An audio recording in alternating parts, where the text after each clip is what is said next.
Most people, when thinking about where economic ideas began, immediately point to figures like Adam Smith, Karl Marx, or perhaps Aristotle if their schooling covered him. Yet a quieter reality lies hidden in the medieval era, one that Western history often overlooks. Nearly 1,000 years ago, long before capitalism or central banking took shape, a Muslim scholar issued a warning that still resonates through every financial crisis today. He argued that when money loses its moral grounding, societies decay from within. And considering the world we inhabit now, he may have understood our situation far better than we assume. Welcome to the money timeline, where money, power, and history intersect, and nothing is ever as straightforward as it seems. To grasp the significance of Al-Ghazali, one of the defining minds of the Islamic Golden Age, you need to picture a world that feels both recognizable and unfamiliar. The time is roughly 1100 CE. Europe is divided and impoverished, still struggling to recover from the collapse of the early Middle Ages. In contrast, the Islamic world spans from Al-Andalus in Spain across Persia and far beyond. Its cities are prosperous, densely populated, and highly developed. Baghdad, Damascus, and Cairo stand as centers of financial strength and intellectual life. Trade routes are alive with caravans transporting silk, spices, fabrics, and silver. Scholars engage in lively debates on philosophy, law, astronomy, medicine, and more. Markets are thriving. The empire is prosperous. And wealth is reshaping society at a pace few truly comprehend. In this age of expanding trade and widening inequality, a thinker named Abu Hamid al-Ghazali steps onto the stage, at once a philosopher, jurist, theologian, and sharp social critic. He was the kind of mind capable of explaining both the meaning of the soul and the function of a monetary system with equal clarity. Born in Persia in 1058, Al-Ghazali advanced rapidly through the intellectual world. By his mid-30s, he occupied one of the most esteemed teaching posts in the Islamic world. What set him apart, however, was not his status, but his refusal to accept prevailing norms. He observed a society where riches were increasing and markets were spreading, yet something felt fundamentally wrong. A culture increasingly fixated on money while slowly losing its sense of purpose. An economy that appears to flourish on the surface while slowly rotting from within. The parallel to the modern world is hard to miss. Al-Ghazali began raising a question few were willing to confront. What happens when a civilization accumulates wealth faster than it develops wisdom? To explore this, he directed his attention to the very nature of money itself. This is the part that often surprises Western audiences. Al-Ghazali was not only a religious scholar, he was among the earliest thinkers to examine money through a moral and structural lens. While Aristotle viewed money mainly as a practical tool, and later economists approached it through numbers and models, Al-Ghazali focused on its psychological and spiritual consequences for society. He studied how money influences human behavior, incentives, and trust, and how these forces ultimately shape the destiny of nations. To grasp his economic thought, one must first understand how he perceived money at its most fundamental level. For Al-Ghazali, money was never something to be idolized, stockpiled, or displayed as a mark of status. It existed solely as an instrument, a means to enable exchange. He likened money to a mirror. A mirror has no inherent worth. Its value comes from what it reflects. Money, in the same way, derives its significance not from the gold or silver it is made of, but from the trade, construction, and cooperation it makes possible. This is a principle modern economists often present as a contemporary insight, yet Al-Ghazali articulated it in the 11th century, at a time when much of Europe still viewed wealth primarily in terms of land ownership or plunder. From this understanding flowed one of his most profound conclusions. Money that is hoarded is money that has lost its life. In his view, riches locked in chests, hidden behind walls, or buried in the ground were not merely unproductive, they actively harmed society. Wealth that sits idle does not move through the economy. It fails to pay laborers, finance commerce, or sustain households. Instead, it chokes economic vitality. He famously likened this to freezing the bloodstream of society, a phrase that would fit seamlessly into modern criticisms of inequality. Yet Al-Ghazali was not simply denouncing personal greed. His reasoning was structural. When the affluent hoard money, they manufacture scarcity, not because goods or resources are absent, but because money stops flowing. Prices become distorted, markets begin to fail, and ordinary people bear the consequences. This line of criticism led him to another central insight: speculation erodes trust.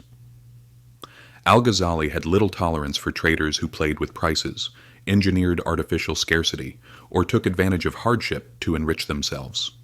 He did not view such behavior as smart entrepreneurship, but as moral decay, earning without creating value. "Whoever gains from the misery of others," he wrote, "gains from corruption." To Al-Ghazali, corruption was contagious. Once it appears, it seeps into markets, institutions, and ultimately the whole of society. If this feels like a reflection on modern financial bubbles, exploitative lending, or disaster profiteering, that's because it is. Only expressed nearly 9 centuries ago. And yet Al-Ghazali was not opposed to profit, nor was he hostile to commerce or enterprise.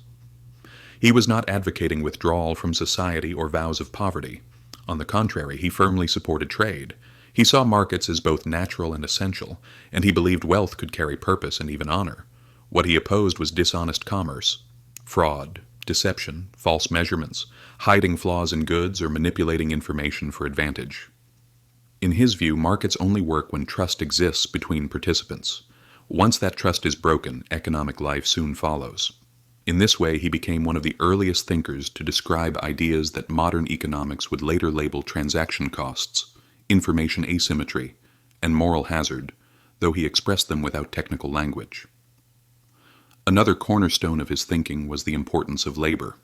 He maintained that labor itself carries dignity, while wealth gained without effort poses a spiritual risk. In his view, money earned through honest work strengthens character, whereas wealth amassed through manipulation corrodes it. This may sound like moral preaching, but his reasoning was grounded in realism. Societies thrive when people create and contribute, and they decay when people take advantage of others. And Al-Ghazali's analysis did not stop at individual behavior. He also offered one of the earliest critiques of how governments interfere with money itself. Medieval rulers, much like many governments today, frequently reduced the gold or silver content of coins to cover expenses, a hidden way of taxing the population through inflation. Al-Ghazali denounced this practice without hesitation. In his eyes, weakening a currency was nothing less than theft. It undermined confidence in markets, harmed the poor who were paid in debased money, and destabilized the financial system from the very top.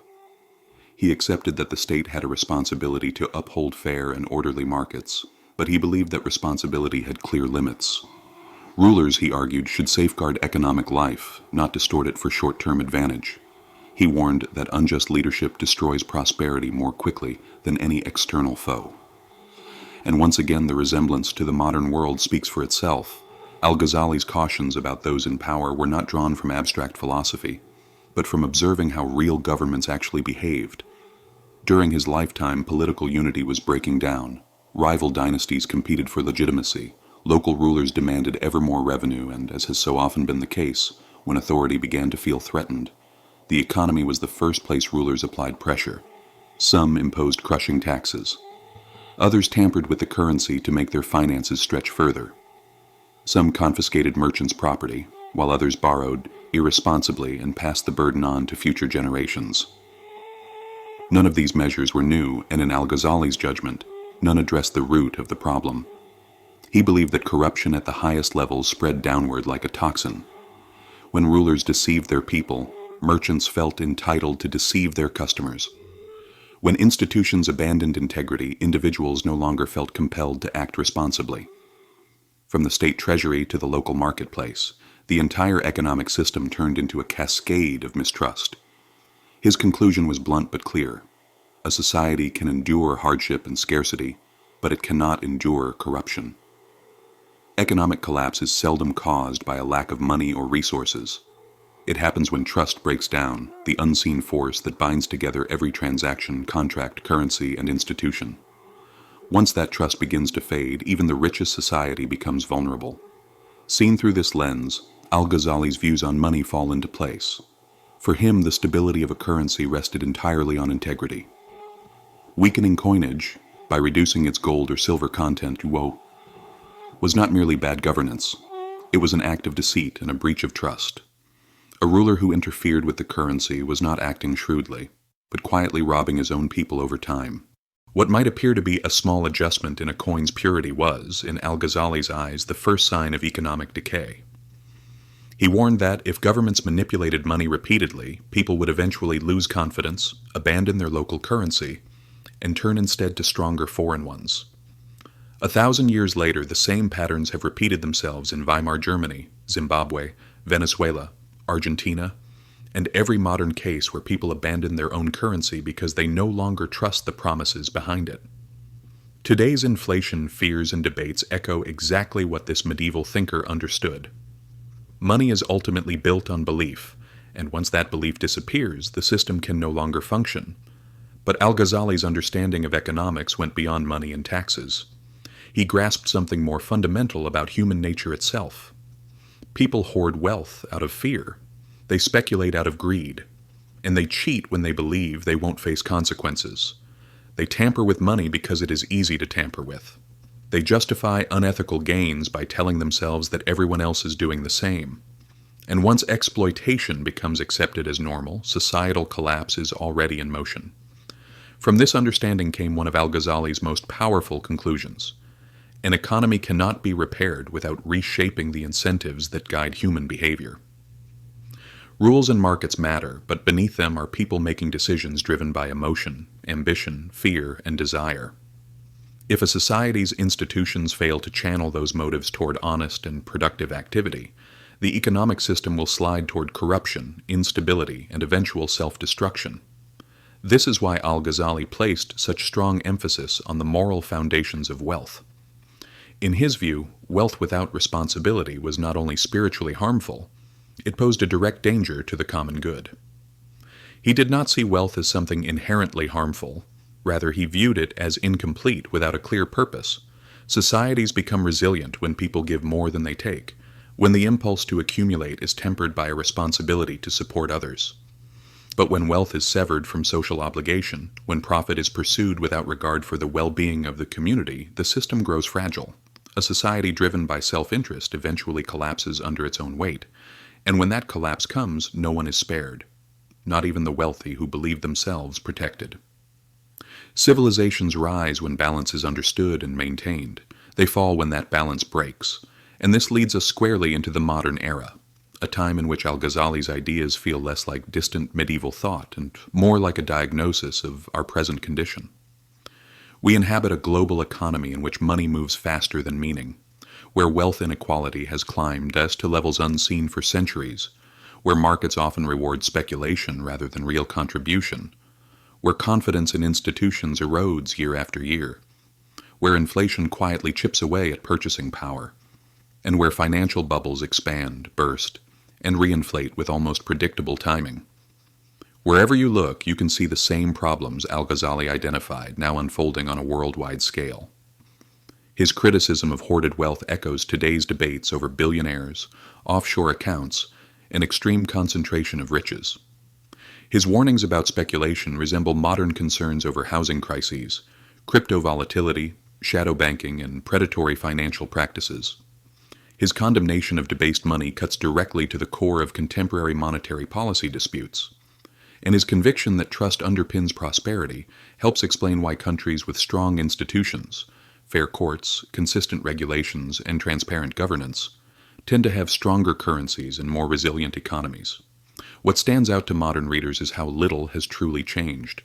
The tools are more advanced, markets move faster, and the scale is global rather than local, yet the core human behaviors remain unchanged.